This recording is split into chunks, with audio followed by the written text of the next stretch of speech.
जळगाव जिल्ह्यातील साने गुरुजी यांची कर्मभूमी असलेल्या अंमळनेर येथे प्रताप महाविद्यालय येथे दिनांक 2 ते 4 फेब्रुवारी 2024 या कालावधीत 97व्या अखिल भारतीय मराठी साहित्य संमेलन पार पडत आहे।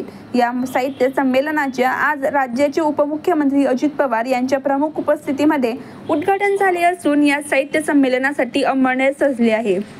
या ठिकाणी 3 सभामंडप, 300 गाडे असलेले भव्य ग्रंथदालन, खानदेशी खाद्यपदार्थांचे दालन, चित्र प्रदर्शन, सेल्फी पॉइंट यांचा समावेश असलेले पूज्य साने गुरुजी साहित्य नगरीची उभारणी करण्यात आली आहे।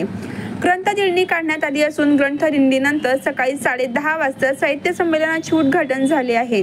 संमेलनाचे उद्घाटन माजी लोकसभा अध्यक्ष सुमित्राताई महाजन यांच्या हस्ते झाले असून त्यावेळी अजितदादा पवार विशेष अतिथी म्हणून भाषा व शिक्षण मंत्री दीपक केसकर उपस्थित राहणार आहेत। देशभरातून साहित्यिक या साहित्य संमेलनासाठी दाखल झाले आहेत। Sumit Deshmukh, spot news Maharashtra, Amalner.